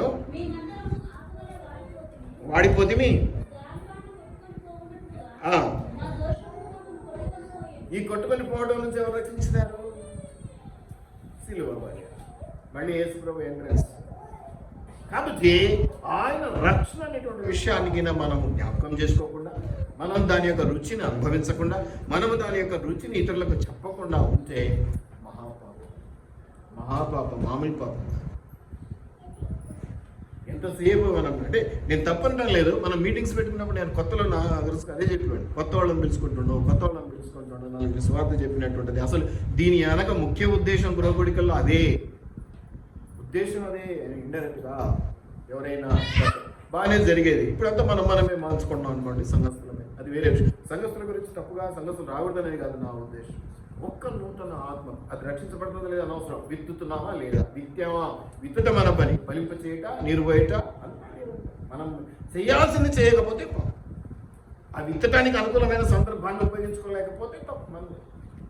కాబట్టి జాగ్రత్త అని చెప్తూ ఉంటాను. కానీ అది మీకు అలవాటైపోయింది, మనం ఏం చేయలేము దాని గురించి. కాబట్టి రక్షణ విషయాన్ని మళ్ళీ నేను మీకు జ్ఞాపకం చేస్తూ ఉన్నాను. ఆయన రక్షణని ఎఫెసీయులు 2వ అధ్యాయం చూడండి. ఎఫెసీయులు 2వ అధ్యాయం, ఎఫెసీయులు 2వ అధ్యాయం చూడండి, 8-9 వచనాలు. మీరు రక్షించబడి ఉన్నారు. నీ గొప్పతనం ఏం లేదు, నువ్వు విశ్వసించావు, దేవుడి కృప ద్వారా నువ్వు రక్షించబడ్డావు. దేవుని వరమే. ఇది కూడా ఒక వరం లాగా. నువ్వు ఈరోజు రక్షించబడ్డారని విర్వీగుతున్నావు. నువ్వు చర్చికి రాకపోతే ఏదో కుంప మునిగిపోతున్నట్టు అనుకున్నావు, లేదా అసలు రాకపోవడం అనేది దేవుని చిత్తమని వదిలేస్తున్నావో కొంచెం జ్ఞాపకం చేసుకోవాలి. ఎందుకంటే ఇది దేవుని ఉచిత కృప అంటూ ఉన్నాడు. ఇంకేమంటాడు? రక్షణ గురించిన విషయాలు. తర్వాత అంశం ఏంటి? 4వ అంశం ఏంటి? 4వ అంశం ఏంటి? 4వ మాట ఏంటి? కృపని ఏమంటారో తెలుసా ఇంగ్లీష్లో? కైండ్నెస్, దయ, జాలి, కరుణ అన్నీ కలిపి ఒకటే అవుతాయి. కృపలు అన్నీ కలిసిపోతాయి. కృప ఉందంటే ఇంకా దయ ఉందంటే, జాలి ఉందంటే. దాంట్లో ఇంకా ఏమంటానంటే నేను లవింగ్ కైండ్నెస్. మామూలు కైండ్నెస్ అంటే ఏదో అట్లా పోయి ఏదో చేసాం అయిపోయింది అని అనుకోవడం కాదు. లవింగ్. ఇప్పుడు ఏదో ప్రాబ్లం వచ్చింది, నాకు అక్కడ కూడా తెలియదు, కానీ నాకు అక్కడ పోయేది లేదు, నాకు అసలు ఏం చేత కాదు. కానీ ఏదో ఉన్నంతలో ఒకరు తెలిసిన వాళ్ళు ఉన్నారు, పక్కనే అమ్మ కొంచెం ఎక్కువ చేయండి సార్, మనం పేరుకి భారం అవుతుంది, బరువు అవుతుంది, ఇబ్బంది అవుతుంది, కొంచెం ఖర్చు అవుతుంది, కానీ ఓర్చుకోండి కదా, ఓర్చుకొని చేయాలమ్మా, నాకు అవకాశం లేదమ్మా, నేను బ్యాలెన్స్ చేయాలి, ఇక్కడికి వచ్చి నాకు ఏదైనా కావాలంటే నేను చూసుకున్నాను. ఇలాగా ఏంటంటే మనం చెప్పవలసినవి కృప. ఇవన్నీ ఎక్కడి నుంచి వస్తాయి? దేవుడి నుంచి, కృపలో నుంచి వస్తాయి. దయ అది పోగొట్టుకుని ఈరోజు నేను దయతో బతిమాలుకుంటున్నా, కోపం వస్తే ఇప్పుడు మీ అమ్మ నాన్న విషయం తీసుకుందాం, దయ ఉన్నంత వరకు బాగానే ఉంటుంది. కోపం వచ్చింది అనుకోండి ఏమైపోతుంది? సౌండ్ ఏదో వినపడుతుంది. ఇక్కడ విన్నట్టే అక్కడ ఏది ఈపు మీద తపా మూతి మీద తపా అని కదా. దేవుడు అట్టోడు కాదు కాబట్టి మనం ఇంకా బతికపడ్డారు. అదే చెప్పారు కదా, ఇంకా బ్రతుకుతున్నామంటే దేవుని కృపను పెట్టారు. కాబట్టి ప్రేమించిన దాన్ని పోగొట్టుకుంటే ఆ విలువలు మనకు ఉండవు. ఇక ఎక్కడ కూడా మనకు విలువైనవి దేవుడు దొరకనివ్వడు. ఇది మీరు జ్ఞాపకం పెట్టుకోవాలి. తర్వాత మీరు కృప అనేది చాలా ఉంది. అసలు కృపలో ఇప్పుడు మనం అంటాం కదా, దగ్గు వచ్చింది తీసేయి, జలుబు వచ్చింది తీసేయి, చీవిడి గారుకుంది వచ్చి చూడు. దేవుని మనం కోరుకునే కోరికలు బలుంటాయి కదా. అసలు ఆత్మతో నింపుతున్నాడు. అడుగు వాటికంటే నువ్వు ఎంచు వాటికంటే అత్యధికంగా చేసి ఆవటగలిగిన దేవుడు నువ్వు అడుగురపై నేను ఇస్తా అనేటువంటి పక్కన ఉండి ఆ భరోసా ఇస్తూ ఉన్నాడు. ఇంతకంటే ఏం కావాలండి? ఏం కావాలి? అసలు నువ్వు చర్చికే రావు సరిగా, నీవేమో అడిగినవన్నీ కావాలని దేవుడిని అడుగుతూ ఉంటావు. ఎక్కడైతే నేను అదే దేవుడు కాబట్టి ఇంటికన్నా కూర్చొని మనం అడుగుతాం. దేవుడు అవకాశం ఇచ్చాడు, కానీ అడగటంలో ఏముండాలి? యథార్థత, నీతి ఉండాలి, నిజాయితీ ఉండాలి. మీరు గమనిస్తే ఆయన ఒక మాట అంటాడు, నిన్ను వీడియోను నేను అప్పుడప్పుడు ఉప్పు అందిస్తే మీరు కలుపుకోవాలి దాన్ని. నిన్ను విడువను ఎడబాయను. ఈరోజు నువ్వు పక్కకు జరిగినంత మాత్రాన, అదే మళ్ళీ బ్లాక్ చేసినంత మాత్రాన నిన్ను విడవను ఎడబాయను అన్నట్టు అనుకుంటా దేవుడు వదిలిపెడతాడా? జీవము గల దేవుని చేతిలో పడుట బహువని ఉందా? నిజంగానే ఒట్టి భయంకరమని ఉందా? బహువని ఉందా? బహు భయంకరమని ఉందా? మరి ఆ మాత్రం అది చదివినప్పుడు భయం పుట్టుదా? మామూలు భయంకరం కాదు, బహు భయంకరం అంటే ఇంకా గొప్ప కదా. యాక్టింగ్లు వద్దు దేవుని దగ్గర, నిజ దేవుడు. ఇది మీరు గమనించుకోవాలి. కాబట్టి ఇంకా ఏంటంటే నేను చెప్పేది ఏంటంటే నీడ్స్ అంటే అవసరతలు ఇమ్మీడియట్గా తీరుస్తాడు. ఎందుకంటే నీకు అవసరం అని తెలియదు. నువ్వేమడుగుతావు?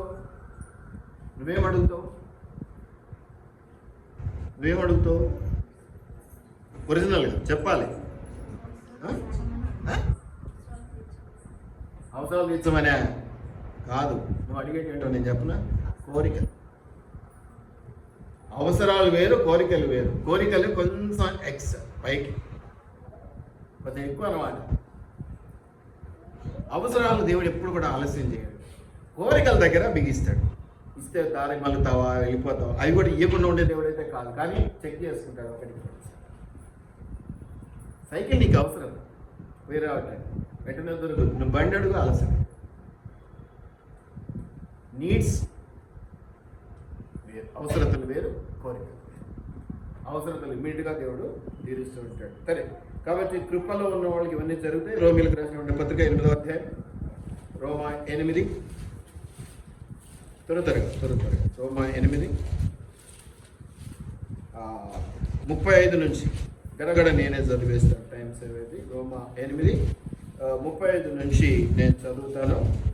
క్రీస్తు ప్రేమ నుండి మనలను ఎడబాపు వాడేవాడు శ్రమ అయినను, బాధ అయినను, హింస అయినను, కరువైనను, వస్త్రహీనత అయినను, ఉపద్రవమైనను, ఖడ్గమైనను మనల్ని ఎడబాపున ఎందుకు వచ్చి అని కింద తర్వాత మాట చెప్తా ఉన్నాడు. మీరు గమనించండి ప్రియమైనటువంటి దేవుని బిడ్డలారా, ఇలా మనం 39 వరకు చదివితే చాలా లోతైన అంశాలు మనం ఇక్కడ అయినను మనల్ని ప్రేమించిన వారి ద్వారా మనము వీటన్నిటిని అత్యధిక విజయం పొందుతున్నాము అంటున్నాడు. ఎందుకంటే దేవుని ప్రేమించడం ద్వారా దేవుడు మనకు అత్యంత విజయం, మామూలు విజయం ఇవాళ అత్యంత విజయం ఇస్తూ ఉన్నాడు.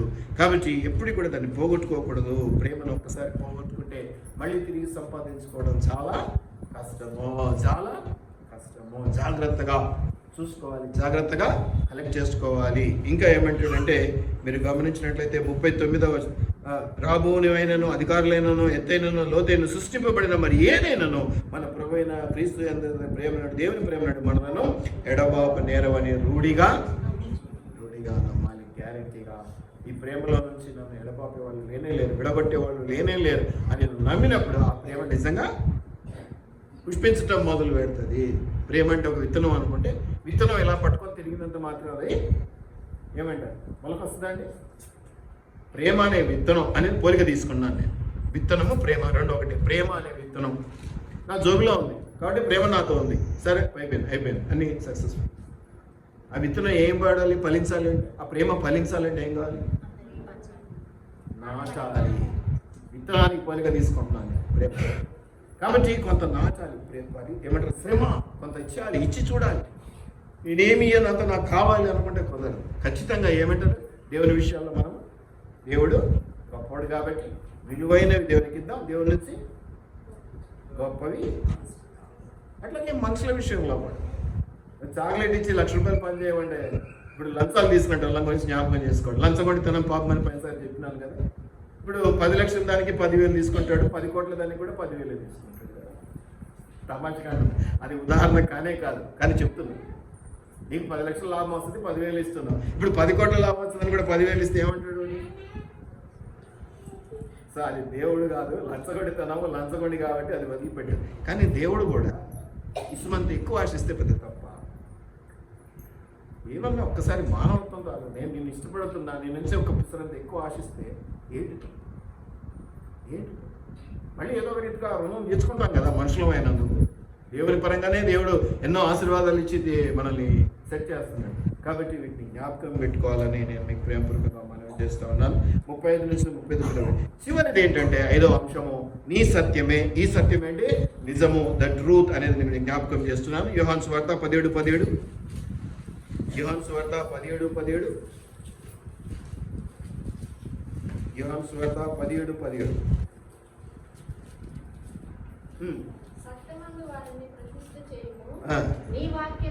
ఇప్పుడు నేను అదే బ్లాగింగ్ అన్నానే. ఇప్పుడు వాక్యాన్ని మనం బ్లాగ్ చేసి వినకపోతే లేదా వింటున్నాం కదా అని చదవకపోతే లేదా ఇంకేదన్నా కానీ అనుకోండి, ఏం జరుగుతుందట? నీ వాక్య సత్యంలో నుంచి నీవు తొలగిపోతున్నావు. కాబట్టి దేవుని మార్గంలోంచి తొలగిపోయినట్టు ఈ ఆశీర్వాదాలు మనము పొందుకోలేము అనేది నేను మీకు జ్ఞాపకం. 2వ తిమోతి 2:15. 2వ తిమోతి 2వ అధ్యాయం 15వ వచనం. 2వ అధ్యాయము 15వ వచనం చూస్తే, దేవుని ఎదుట యోగ్యునిగాను సిగ్గుపడనక్కరలేని పనివానిగాను సత్యవాక్యమును సరిగా ఉపదేశించువానిగాను. ఎంత చక్కగా ఉందండి. సత్యవాక్యాన్ని సరిగా చెప్పాలి. నీకోసం ఏమనుకుంటావో అని దానికి కొంచెం మెరుగుపెట్టి దాంట్లో కొంచెం తేనె మూసి చెప్పడానికి వీలు కాదు. అది చేదు మందని అనిపించినా నీ జ్వరం పోవాలంటే నువ్వు వేసుకోవాల్సిందే, నా ప్రేమను అంగీకరించాల్సిందే అన్నట్టు అనమాట. ఏం చేయాలట? పాత రోజుల్లో అయితే ఇప్పుడంతా తీయ మందులే వచ్చినాయి, సిరప్లే. పాత రోజుల్లో చేదు ఉంటే అప్పుడు అమ్మ ఒళ్ళు బండ పెట్టుకొని బిగ్గబట్టి ముక్కు మూసి పోస్తుండే, వదిలేదులే. అట్లా జాగ్రత్త అని చెప్తున్నాడు దేవుడు. కాబట్టి ఈ వాక్యాన్ని జ్ఞాపకం చేసుకుందాం. కాబట్టి ఎప్పుడైనా కూడా ఇప్పుడు నేను సమత గురించో లేకపోతే రాజు గురించి ఎవరి గురించి అన్నా నేను బాగా ఎక్కువ మాట్లాడాలి అంటే అసలు ఏం జరిగి ఉంటుంది నా దగ్గర, ఏమి ఉండాలి వాళ్ళ గురించి తెలిసిన వాళ్ళందరి గురించి అట్లా ఎక్కువ మాట్లాడగలను. ఇప్పుడు సమత ఉంది, 10 నిమిషాలు మాట్లాడతాను. ఒకవేళ తన గురించి ఎవరి దగ్గర ఏమైనా మాట్లాడవచ్చు, 10 నిమిషాలు మాట్లాడాలి. నేను గంట మాట్లాడాలి సమత గురించి, లేదా 4 గంటలు మాట్లాడాలి, లేదా రోజంతా మాట్లాడాలి. ఇప్పుడు నాకు సమతకు మధ్యలో ఏముండాలి? అనుబంధం. ఇంకా ప్రేమ. ఎవరు చెప్పారు? ప్రేమ ఎంతసేపు మాట్లాడుతున్నా నాకు విసుగు రాదు. ఇంకా చెప్పాలి తన గురించి, ఇంకా ఏదైనా విశేషాలు చెప్పాలా, ఇంకా ఏమైనా లేకపోయినా కూడా. ఇప్పుడు లోపల ఏం చెప్తారు తెలుసా? లేకపోయినా ఇంకా చెప్పు. ప్రేమతో పాటు ఇంకోటి ప్రేమ ఉండాలి నీ మీద. ఓకే, నమ్మకం. నీ గురించి నేను రోజంతా మాట్లాడాలి. ప్రేమ. Okay, first point. ఓకే, ఇంకా ఇంకా ఇంకా అంటే ప్రేమ అంటే చాలా. ఓకే, ప్రేమ కూడా ఒక పాయింట్, నేను కాదండి. ప్రేమ ఉండాలి అసలు. నమ్మకము. ఓకే, ఇంకా ప్రేమలోనే ఉంటుంది నమ్మకం. ప్రేమిస్తున్నాం అంటేనే వాళ్ళ మీద మనకు నమ్మకం ఉంటే ప్రేమిస్తున్నాం. వాళ్ళు మళ్ళీ వీపున పొడిచిపోతారు అనుకో, అది వేరే విషయం. కానీ ప్రేమ. నేను ఒకటి చెప్తాను సమయం. కృతజ్ఞత. ఎవరన్నా మేలు చేశారన్న కృతజ్ఞత నీకుంటే వాళ్ళ గురించి బండలు చెప్తానే ఉంటారు. అబ్బా అట్లటోడు బలి చేసింది, ఇట్లటోడు బలి చేసింది అంటే సహాయం పొందుకున్న కృతజ్ఞత అనే భావం నీలో ఉంటాయి. కాబట్టి ఒక మనిషి గురించి మనము అతి ఎక్కువగా మాట్లాడాలి అని ఇప్పుడు మాట్లాడాలి అని చెప్తున్నాను కదా. నా టాపిక్ కూడా అంతే. మెయిన్ ఏంటంటే మాట్లాడాలి, speak out, don't be silent అనేది నా హెడ్డింగ్ ఈరోజు. మీరు గమనించినట్టయితే మాట్లాడాలంటే ప్రేమ ఉండాలి, కృతజ్ఞత ఉండాలి. ఇప్పుడు దేవుని విషయంలో కూడా అదే ఉండాలి. నువ్వు దేవుని గురించి ఎక్కువగా మాట్లాడాలి అంటే ఏదో సబ్జెక్ట్ నాలెడ్జ్ ఉంది కాబట్టి వాదోపవాదాలు పెట్టుకోవడానికి కదా, అవన్నీ వ్యర్థం అంటాడు దేవుడు. అయితే ఏముంటే మాట్లాడు, నా గురించి మాట్లాడేది అంటే ఎప్పుడు ఏముంటే మాట్లాడాలి? ప్రేమ ఉండాలి, దేవుని మీద కూడా ప్రేమ ఉండాలి, కృతజ్ఞత ఉండాలి. అప్పుడే దేవుని గురించి నేను ఎక్కువగా. ఈరోజు నువ్వు ఎవరికి ఏం మాట్లాడడం లేదు. ఈరోజు ఆదివారం అయ్యాక నువ్వు గంట తర్వాత పలకరించి ఏం చెప్పి ఈరోజు వాక్యం అంటే ఖచ్చితంగా మీరు ఏమో బాగా చెప్పినావు, గంటన్నారా ఊపినావు అంటాడు. తెలిసి ఏం చెప్పరు. కానీ నిజమైన ప్రేమ కృతజ్ఞత అంటే ఏం చెప్పారు, ఏం కదా దేవుని గురించి అలా చెప్పుకుంటూ పోతూ ఉంటుంటే ఇవి లేవు కాబట్టి మనుషులు దేవుని గురించి ఎక్కువగా మాట్లాడుతున్నారు. అవసరాలకు దగ్గర అవుతున్నారు, అవసరాలు తీరంగానే అయిపోతున్నది, ఏరుదండక దెబ్బ తగిలేస్తారు. అందువల్లనే దేవుని గురించి ప్రచురపరచలేకపోతున్నారు. ఒక కూడిక పెట్టుకుంటే కొత్త ముఖం ఏం కనపడు, ఏది కనపడు. కారణం ఏంటంటే కృతజ్ఞత లేదు. మనకు చేసిన మేలు ఇంకొక కొత్త వాడికి తెలియదు, తెలిసిన వాడికే చెప్పాలా. నేను దానికి వ్యతిరేకం. ఎందుకు వ్యతిరేకం అంటే ఆల్రెడీ నువ్వు క్రిస్టియన్, నిన్ను తీసుకొచ్చి నేను ఇంకా నీకు వాక్యం ఏం చెప్పు. ముదురు కాదు, నువ్వు దేశముదురు, నీకేం చెప్పు. దయచేసి ప్రేమ కృతజ్ఞత అనేది దేవుని మీద పెంచుకోండి. మనుషుల మీద కూడా ఉంటే మంచి, తప్పేం లేదు. కానీ నువ్వు దేవుని మీద అప్పుడే నువ్వు దేవుని గురించి 4 ముక్కలు మాట్లాడాలి. ఈరోజు నువ్వు మాట్లాడలేకపోతున్నావు ఏంటంటే కృతజ్ఞత లేదు నీకు. మేలు పొందుకున్నావు, అయిపోయింది, ఇంకా అయిపోయింది, ఇంకేముంది. మళ్ళీ ఎప్పుడో నీకు కష్టం వస్తుంది అప్పుడు వస్తావు. ఇక కరుణగల దేవుడు, విధాలుగల దేవుడు కాబట్టి వాడుకుంటున్నావు అంటే. మనుషులైతే విసిగిపోయి ఏందమ్మా పోరాడు ఆయన రాదు మళ్ళా కనపడాలి. దయచేసి ఇది జ్ఞాపకం పెట్టుకోండి. ప్రేమ కృతజ్ఞత ఉంటేనే వాళ్ళ గురించి మనం ఎక్కువగా మాట్లాడగలం అనేది నేను మీకు జ్ఞాపకం చేస్తున్నాను. ఈ విషయంలో మరి రోమీయులకు రాసిన పత్రిక 1వ అధ్యాయం 21వ వచనం, 1వ అధ్యాయం.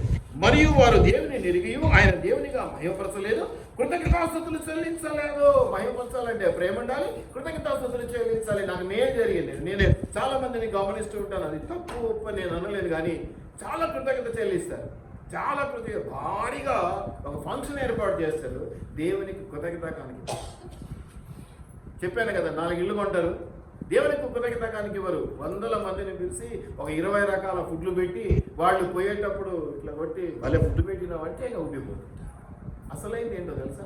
నేను నీకు ఇప్పుడు కాదు కానీ కొత్తలో చెప్పేవాడు, నువ్వు ఫంక్షన్ చేసుకో, దాంట్లో కూడా దశమ భాగం దేవునికి, లేకపోతే ఏదైనా ఖర్చు పెట్టు, వీళ్ళకి ఖర్చు పెట్టు, వీళ్ళ కన్నా ఖర్చు పెట్టు. ఈ రోజుల్లో ఆర్భాటానికి ఎక్కువగా ఈ భుజం తట్టుడు ఏంటి, అన్నం బాగుంది, మటన్ బాగా ఉడికింది, దాంట్లో ఉప్పు బాగా వేసినావు అంటే యజమానికి ఎంత సంతోషం వేస్తుందో. మళ్ళీ పిలుచుకుంటాడు. ఇప్పుడు మాకు భాషలో చెప్తారు, ఎవరు తక్కువ సమయంలో ఎక్కువ మాటలు చెప్పి బాగా చెప్పగలుగుతారో వాళ్ళు మళ్ళీ పిలుచుకుంటారు. అది కూడా ఏంటి, అనుకూలమైన మాట, చెవికి ఇంపైన మాట. నువ్వు తప్పు చేస్తున్నావు అంటే నువ్వు రేపు రావు ఇంకా మళ్ళీ, అంతే, అందులో అనుమానమే. కాబట్టి నువ్వు ఏం చేస్తున్నావు అని దేవుడు చూసుకుంటాడు అంటూ ఉండాలన్నమాట. అప్పుడు మళ్ళీ పిలువబడతాం. అది దయచేసి వీటిని కూడా మీరు జ్ఞాపకం పెట్టుకోనండి. మళ్ళీ చదువుతాను, వినండి. మరియు వారు దేవుని నెరిగు ఆయనకు దేవుని మహిమపరచలేదు, కృతజ్ఞతలు చేరపలేదు కనుక వారు తమ వాదం లేదు. ఎప్పటికైనా రిజల్ట్ ఏంటి? మళ్ళీ వ్యర్థం అంటే ఏంటి? 0, గుండు సున్నానే, ఇంకా వేరే రిజల్ట్ లేనే లేదు. కీర్తనలు 107:1, కీర్తనలు 107:1, కీర్తనలు 107:1. యెహోవా దయాళుడు, థ్యాంక్స్ గివింగ్ అన్నది లేకపోతే నీకు మేలు జరిగింది. చాలా మందికి నేను గమనిస్తూ ఉంటాను, మేలు జరిగింది. ఏదో 4 పిలిచి భోజనం పెట్టి వాళ్ళ చేత ట్యాప్ చేయించుకోవడం తప్ప దేవునికి అనే దగ్గర మాత్రం అట్టర్ ఫెయిల్యూర్గానే ఉంటారు. ఎవరికి మొదట కృతజ్ఞతలు చెల్లించాల్సింది? ఎవరికి చేయాల్సింది? ఇస్తారు పాపం, 2 రూపాయలు, 3 రూపాయలు, 5 రూపాయలు ఇస్తారు. భోజనానికి ఎంత ఖర్చు పెడతారో తెలుసు? 10,000, 20,000, 50,000. నేను కొన్ని ఫంక్షన్స్ చూశాను, ఆర్డర్ ఇస్తారు, ప్లేట్ ఎంత అంటే 700, 600 అని చెప్తారు. వాళ్ళు ఒకవేళ 100, 150 మందిని పిలిచినా వేలల్లో ఉంటుంది ఖర్చు. దేవుని కొరకు, సంఘం కొరకు అంటే మళ్ళీ ఇప్పుడే ఇదంతా ఈ కష్టంగా ఉందన్నా, మళ్ళీ ఎప్పుడన్నా ఉన్నప్పుడు చూద్దాం అంటే దేవునికి ఏం చేయాలా? కృతజ్ఞత చూపించాలి. ఇలాంటి మాటలు చాలా ఉన్నాయి. ఎఫెసీయులు 5:20, ఎఫెసీయులు 5:20, ఎఫెసీయులు 5:20.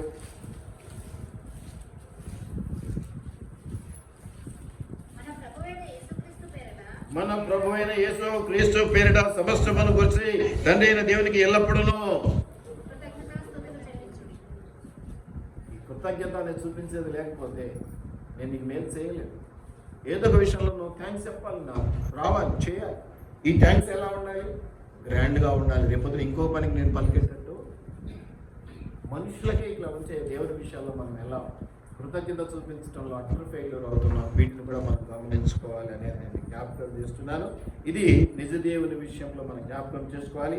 ప్రేమ కృతజ్ఞత కలిగి ఉండాలి దేవుని పట్ల. అప్పుడే మనం ఆయన గురించి ఎక్కువగా మాట్లాడగలం. ఆయన ద్వారా పొందుకునే మేలులను బట్టి మనం హర్షించేవారుగా, ఆయన మహిమపరిచేవారుగా ఉండాలి. ఈ విషయాన్ని కూడా మనం జ్ఞాపకం చేసుకున్నాం. కాబట్టి దావీదు చెప్పినటువంటి 5 మాటలు నేను మిగిలి జ్ఞాపకం చేస్తాను. దేవుడి యొక్క కృపలో అంటే మనం జ్ఞాపకం చేసుకునే మాటలు, నీ నీతిని నా హృదయంలో ఉంచుకొని నేను ఊరకుండా లేదు. నువ్వు కూడా ఊరకుండకూడదు.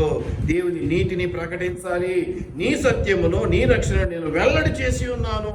దేవుడు ఇచ్చినటువంటి రక్షణను, ఆయన సత్యాన్ని మనము అంటే ఫెయిత్ఫుల్నెస్, నమ్మకత్వాన్ని ఇతరులకు చెప్పేవారుగా ఉండాలి. ఇక చివరిది నీ కృపను, నీ సత్యం అంటే నిజాన్ని మహాసమాజం, ఎవరికట ఒకళ్ళిద్దరికి చెప్తే సరిపోదు, మహాసమాజమునకు మనము వాటిని తెలుపక మరుగు చేయలేదంటే తెలపాలన్నా తెలుపకూడదన్నా.